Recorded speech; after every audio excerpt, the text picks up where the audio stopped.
Hi, this is ECE 3011, Group 3. This is our project, the Musematic. Our Musematic machine serves to help elementary students with addition and multiplication. In this box, they are given a set of keys to either enter the right value or the correct note. Hello, my name is James Choi, and I'm in charge of the electrical subsystems of our design. Mainly, I designed the PCB and the entire circuit for our project. This is the LCD 4x4 button, speaker, ultrasonic sensor, PCB, and Arduino.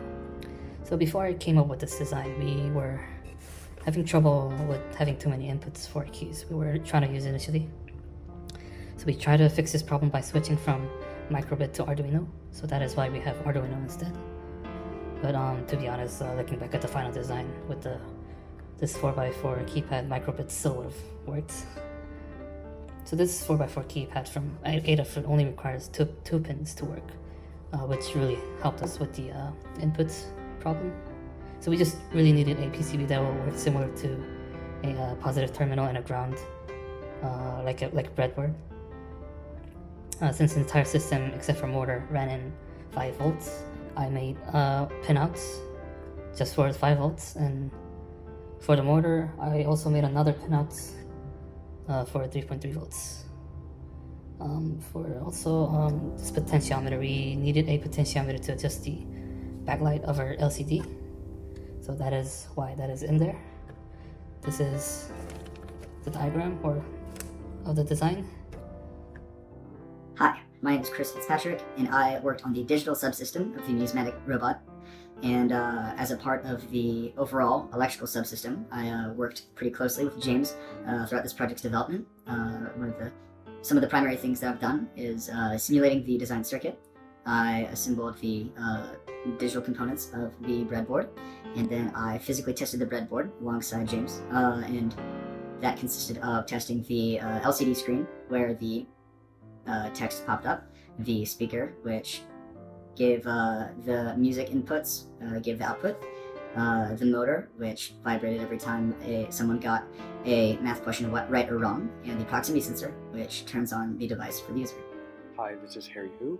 I was in charge of the mechanical subsystem. So just in the pictures above, on the left side, we kind of have the schematic that we were drawing out, the ideal version on paper that we want to kind of portray. In the middle, you can kind of see the detail of where our power is going to be inserted. If you look at the bottom right, there's a little hole there for the power to go through. On the right, most right photo, we have kind of the top of our mechanical design. So all the boards that were cut out fit using a laser cutter to make sure our components would fit inside. Just continuing on with the mechanical design, so this is kind of the final design, what it finally came out to be. In the end, I was primarily responsible for attaching everything to our main machine, including the wires and just mounting everything. In the middle, you can see the completed box that we used. On the left, that's kind of push button pads that I attached, and on the right is kind of everything that was mounted, making sure the wires were tightened correctly. My name is Caleb Benson, and I am the team leader for Team 03, and I'm also the software subsystem lead. So I'm going to give you a little walkthrough of our software, that way you can kind of see what the control flow looks like. We import our libraries, which is important, and then since the Musematic features sound, we make sure and define some variables for sound for all of our notes that you can play. We also continue, and we make sure that you have a problem bank, and we have our answers, and we make sure that they're right so nothing undesirable happens. So we go to the setup function, we will go ahead and set up our LED array that we use for the buttons. We go ahead and initialize these inputs for all the keys, set them equal to 0, so nothing that we don't expect is going to happen. We set some rules for the game state and the current problem. After that, we have some conditionals here. This is the very start of the game, which you start the Musematic by turning it on with a proximity sensor. The rest of this is game logic. It controls the screen, and it controls the motor.